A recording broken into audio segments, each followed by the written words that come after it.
অবশেষে মোহাম্মদ সালাউদ্দিন তার ক্ষমতাটা খর্ব করে দেওয়া হলো। আরো সহজ ভাষায় বললে পারে বলতে হবে ক্ষমতাটা একদম কমিয়ে দেওয়া হলো। তিনি অনেক দিন ধরে ন্যাশনাল টিমের ব্যাটিং কোচের দায়িত্ব পালন করছিলেন, কিন্তু তার সময়ে ব্যাটাররা একের পর এক যেভাবে ব্যর্থ হয়েছেন, টানা ব্যর্থ হয়েছেন, তারপরেও মোহাম্মদ সালাউদ্দিন তিনি ব্যাটিং কোচের দায়িত্ব পালন করেছেন। সবচাইতে বড় সমালোচনার যে জায়গাটা ছিল সেটা হচ্ছে তিনি কোরাম মেনটেন করতেন।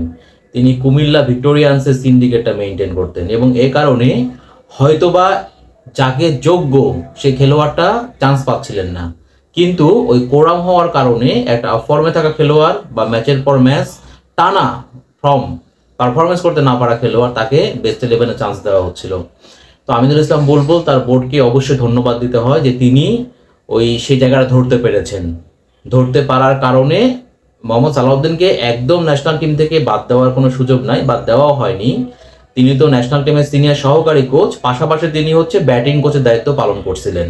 কিন্তু সে ব্যাটিং কোচের যে জায়গাটা, সে জায়গা থেকে মূলত মোহাম্মদ সালাউদ্দিনকে সরিয়ে দেওয়া হয়েছে এবং তার জায়গাতে বলতে হবে মোহাম্মদ আশরাফুল তাকে দায়িত্ব দেওয়া হয়েছে। এবং মোহাম্মদ আশরাফুল তিনি এই আয়ারল্যান্ডের বিপক্ষে সিরিজ দিয়েই মূলত ব্যাটিং কোচ হিসেবে তার দায়িত্বটা পালন করবেন। যদিও এখানে একটা কথা বলে রাখি, সেটা হচ্ছে যে আশরাফুলকে কিন্তু একটা মাত্র সিরিজের জন্য, মানে আয়ারল্যান্ডের বিপক্ষে সিরিজটার জন্যই তাকে মনোনীত করা হয়েছে ব্যাটিং কোচ হিসেবে। এখন এর পরে আসলে কি হবে, যেমন ধরেন এরপরে বিসিবি চেষ্টা করছে বাহির থেকে, বিদেশ থেকে কাউকে একটা ভালো মানের স্পেশালিস্ট কোনো ব্যাটিং কোচকে নিয়ে আসার জন্য। আর যদি এরকমটা হয় আয়ারল্যান্ডের বিপক্ষে সিরিজে মোহাম্মদ আশরাফুলের অধীনে তার শিষ্যরা ব্যাটিং ডিপার্টমেন্ট ভালো করে থাকে, তাহলে পরে হয়তো বা বিসিবি তখন চিন্তা ভাবনা করবে। এখন মোহাম্মদ আশরাফুল তিনি কিন্তু অলরেডি বিভিন্ন তিনি কোচিং পেশার সঙ্গে জড়িত আছেন। তিনি লেভেল 3 যে কোর্স কোচিংয়ের, সে কোর্স তিনি সম্পূর্ণ করেছেন এবং তিনি কিন্তু প্রিমিয়ার লিগ এবং বিপিএল এ তিনি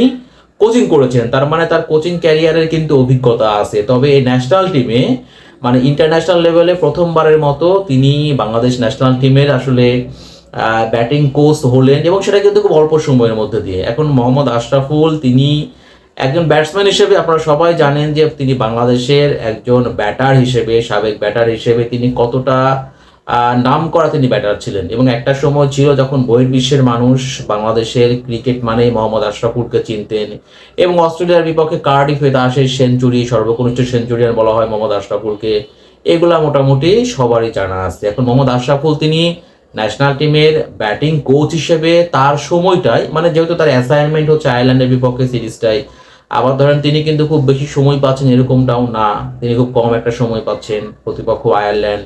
তো একটা সিরিজ দিয়ে তো কাউকে আপনি বিচার করতে পারবেন না। আবার তারপরেও মোহাম্মদ আশরাফুলের অধীনে বাংলাদেশ দলের ব্যাটাররা কেমন করেন এটা দেখার জন্য সবাই কিন্তু মুখিয়ে থাকবেন। তবে আবারও একটা কথা বলে রাখি, সেটা হচ্ছে যে একটা সিরিজ দিয়ে কাউকে বিচার করার কোনো সুযোগ নাই। কিন্তু বাংলাদেশের যারা ক্রিকেট সমর্থক আছেন তারা অনেকদিন ধরেই একটা কথাই বলছিলেন যে মোহাম্মদ সালাউদ্দিন তাকে দিয়ে ন্যাশনাল টিমের অন্তত তিনি ব্যাটিং কোচ হিসেবে তিনি অযোগ্য। অনেকে বলে থাকেন যে একটা সময় কথা হতো যে নাজমুল হাসান পাপন তিনি কেন লোকাল কোচদেরকে তিনি ন্যাশনাল টিমের সঙ্গে অন্তর্ভুক্ত করছেন না, কেন তিনি কোচিং প্যানেলে রাখেন না। বাট এরপরে আমরা দেখলাম মোহাম্মদ সালাউদ্দিনকে রাখা হলো। প্রথমে তিনি সিনিয়র সহকারী কোচ হিসেবে নিয়োগ পেলেন, এরপর তিনি ব্যাটিং কোচের দায়িত্ব পালন করছিলেন। কিন্তু ওই যে কথা বলা হয় যে ধরেন বিপিএল বা ঘরোয়া ক্রিকেটে কোচ হিসেবে সফল হলে পারেও আপনি যে আপনার অধীনে যে ন্যাশনাল টিম সাফল্য পাবে এরকমটা কিন্তু না। কিন্তু মোহাম্মদ সালাউদ্দিনের বিরুদ্ধে সবচাইতে বড় যে গুরুতর অভিযোগটা ছিল সেটা হচ্ছে সিন্ডিকেট বা কোরাম মেনটেন করা। তার কোরামের বাইরে অন্য খেলোয়াড়রা বেস্ট ইলেভেনে চান্স পেত না, দলে চান্স পেত না, এরকম একটা কোরাম বা সিন্ডিকেট তিনি তৈরি করেছিলেন। তো এই আশরাফুলকে ব্যাটিং কোচ করার মধ্য দিয়ে এবং এর পাশাপাশি টিম ডিরেক্টর হিসেবে কিন্তু আব্দুর রাজ্জাক, তিনি বর্তমানে বোর্ড পরিচালক, আব্দুর রাজ্জাককে আসলে টিম ডিরেক্টর হিসেবে নিয়োগ দেওয়া হয়েছে। এবং টিম ডিরেক্টরের যে ব্যাপারটা হবে, আমরা কিন্তু এর আগে দেখেছি বিভিন্ন সময় খালেদ মাহমুদ সুজন তিনি টিম ডিরেক্টরের দায়িত্ব পালন করেছেন, পাশাপাশি জালাল ইউনুস তিনি বিসিবির পরিচালক ছিলেন, তিনিও কিন্তু টিম ডিরেক্টরের দায়িত্বটা পালন করেছেন। এখন এই টিম ডিরেক্টর নিয়োগ দেওয়ার মধ্যে দিয়ে আরও একটা কাজ হলো, সেটা হচ্ছে তিনি হয়তো বা বেস্ট 11 সিলেকশনে তিনি ভূমিকা রাখবেন না, কখন কাকে কি করতে হবে, অর্থাৎ ড্রেসিং রুম থেকে যে পরামর্শ দেওয়ার ব্যাপার তিনি সেখানেও হস্তক্ষেপ করবেন না, তিনি শুধুমাত্র তদারকি করবেন। তিনি মূলত দেখবেন ড্রেসিং রুমের পরিবেশটা কেমন, কোন সিদ্ধান্ত কে নিচ্ছেন, এইগুলা ক্ষেত্রে তিনি তদারকি করবেন এবং তিনি মূলত বোর্ড প্রেসিডেন্ট আমিনুল ইসলাম বুলবুলকে কাছে, মানে তিনি বুলবুলের রিপ্রেজেন্ট হিসেবে তিনি কাজ করবেন।